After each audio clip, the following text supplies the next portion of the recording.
guys! Welcome to another adventure. In today's video, mag-road trip tayo sa Baguio! Samahan niyo akong alamin kung paano pumunta sa Baguio from here sa Batangas and kung magkano yung magagastos natin sa gas, sa toll. Mapakita ko din sa inyo yung apartment na nabook namin and share ko sa inyo kung magkano siya per night. Samahan niyo ako i-explore yung mga tourist spots na pwede nating puntahan sa Baguio. So, tara na!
Dahil bawal daw pumasok ng Cannon Road for some reason, hinarang kami ng pulis doon. So, dito na lang kami dumaan sa Marcos Highway. Hindi masyadong matarik yung daan dito. Pero konting ingat lang kasi mabibilis yung sasakyan.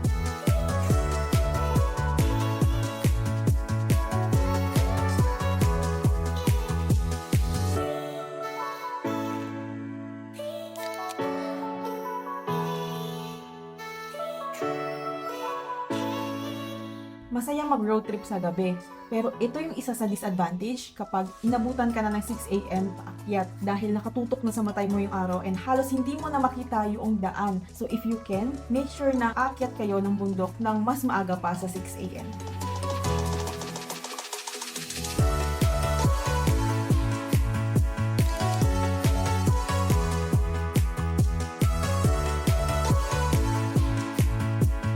First destination namin ay Camp John Hay dahil hindi pa kami pwedeng mag-check-in kasi alas 3 pang ng hapon ang check-in namin. So, why not mamasyal na lang muna, di ba? Ito yung mga tourist spot dito sa Camp John Hay na pwede nyong puntahan. Ang dami, di ba?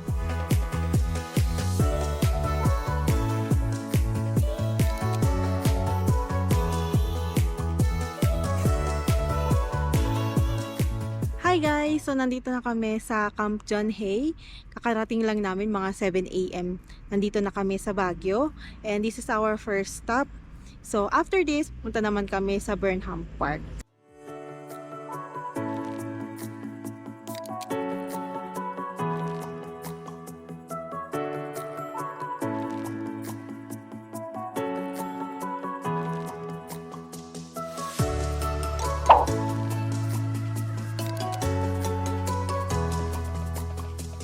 Hi guys! Nandito kami, nagsasagwan. Kasi pag Nandito gumala kami ka, sa tatawag tayo. boat. 250 per boat. Tapos 5 person lang per boat. O tapos, relax lang. Sa 250 pesos nyo, may kasama na din siyang tagasagwan, pero meron kayong option na kayo na lang yung magsagwan. So kami, mas pinili namin na kami na lang yung magsagwan para at least ma-experience din namin kung paano yung pagsagwan. So dito naman sa mga bike, meron kayo 3 options. Meron silang pang-4 na person, meron din naman silang pang-2 tao, and meron din silang pang-1 tao lang. Usually mga bata yung gumagamit nito. Pero pwede naman din sa mga adult.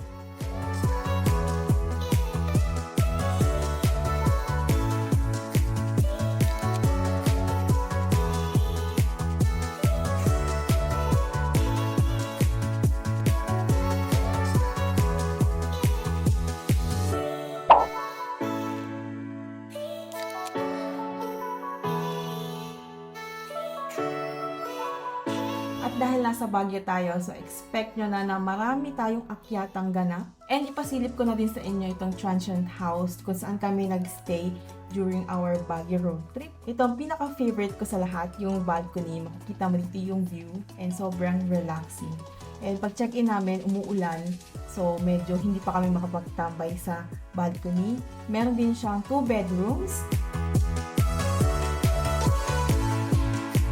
1 CR with shower,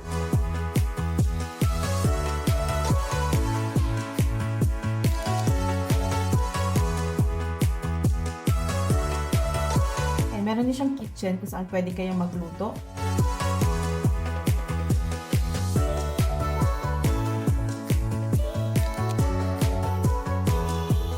And of course, meron din siyang living room na may TV.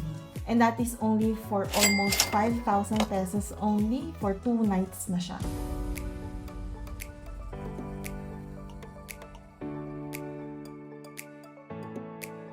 So, day 2 ng aming road trip, we will start our day going to Mines View Park.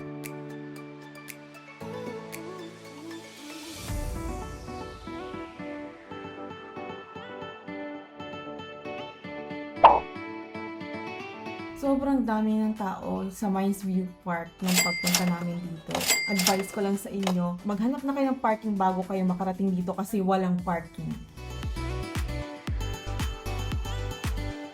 So dito sa Mines View Park, meron ditong shop na nagpaparent ng Cordillera outfit for 50 pesos per person. Pero hindi siya pwedeng suotin sa view deck. Mas okay na pumunta muna kayo sa view deck before magpa-picture-picture with the outfit.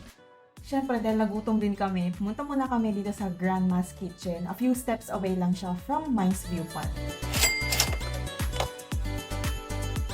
Next stop, dito kami sa Wright Park. At first, hindi namin alam na may parking pala dito sa taas. So, naghanap pa muna kami ng parking sa labas. Pero kung gusto niyo mag-park doon sa taas, kailangan papasok kayo doon sa tapat ng The Mansion.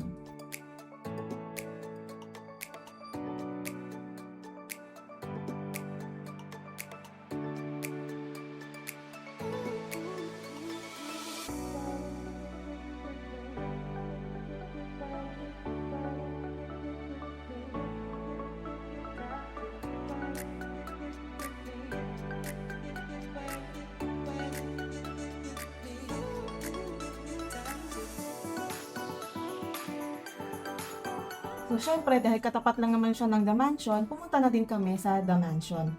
Yun nga lang, hindi na katulad ng dati, 5 years ago, nung pumunta kami dito, ay pwede pang pumasok doon sa gate ng The Mansion. Ngayon kasi nakasarado na siya, may bantay na hindi na daw pwede pumasok. So, sa labas ka na lang pwedeng mag-picture.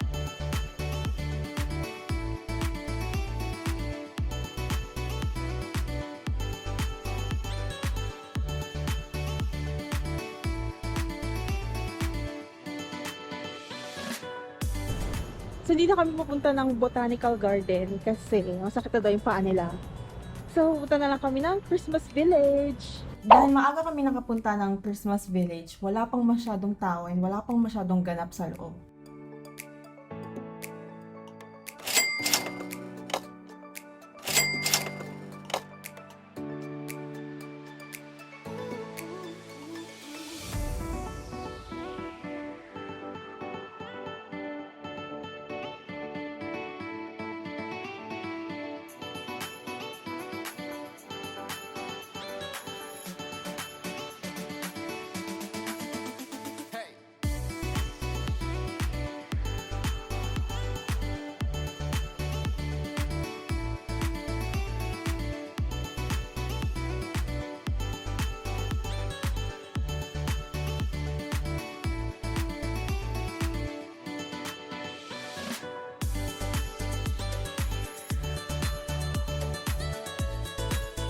Aside from snow, I'm sure mag-enjoy din dito yung mga kasama niyong bata dahil marami dito palaruan pambata.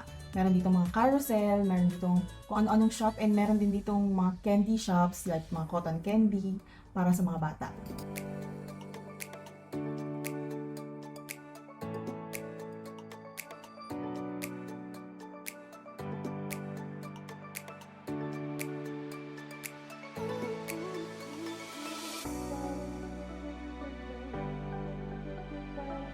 At dahil nandito na din naman kami, so hinintay na namin maggabi para makita din natin kung how it looks like kapag gabi.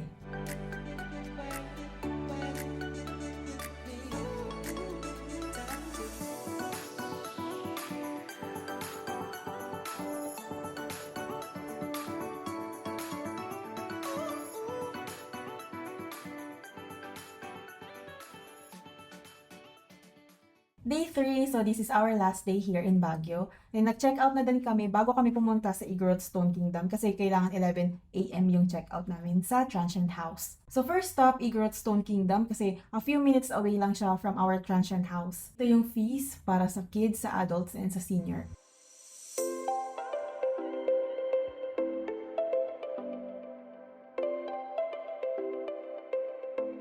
Sobrang ganda niya sa loob, guys. Yun nga lang ay kailangan mo siyang akyatin.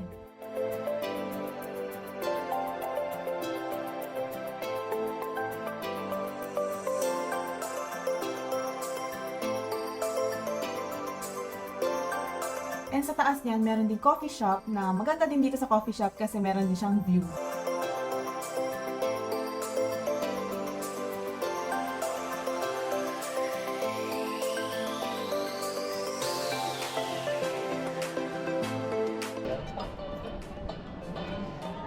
Sunscreen. O diba, kahit maraming akyatin yan, kayang-kaya yan ng senior.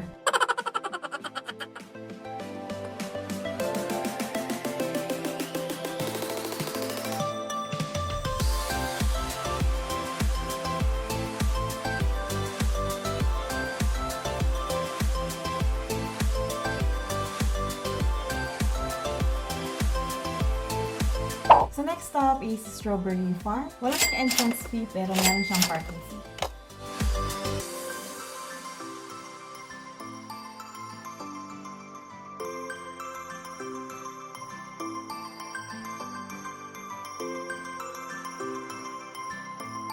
So, wala kami masyadong nakitang strawberry today, pero marami naman kaming nakitang lettuce.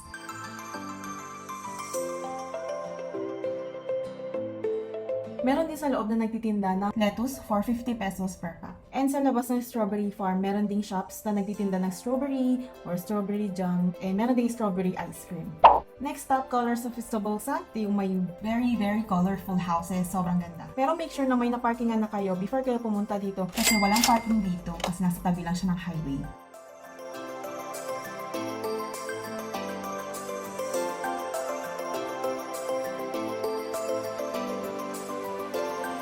So, ang aming last stop, Old Diplomat Hotel.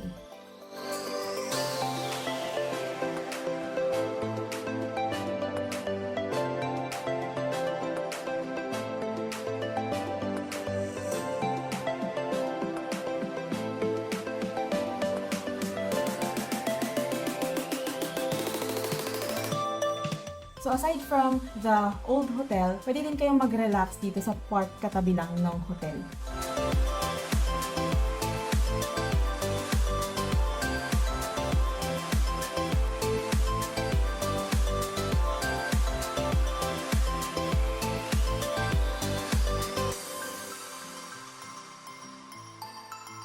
At dahil medyo paggabi na, so we decided na gumora na kasi ayaw namin maabutan ng dilim sa daan kasi alam niyo na medyo delikado din dito, lalo na mabibilis din yung mga kasabay nyo sa sakyan. So, konting ingat-ingat din.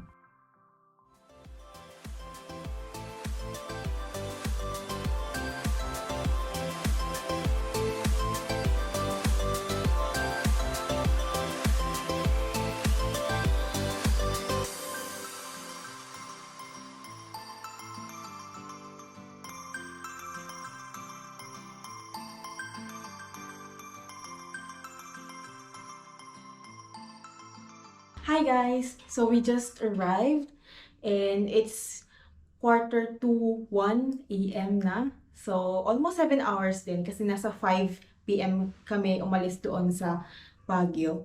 So parang yung papunta namin is 7 hours tapos 7 hours din pabalik. So not bad na din considering na mag-uundas o nag-uwian talaga yung mga tao. And so far nag-enjoy naman kami sa trip. Ang nagastos namin sa gas ay 2 full tank. So, isang full tank papunta doon sa Baguio and isang full tank pabalik. May natira pang kaunti.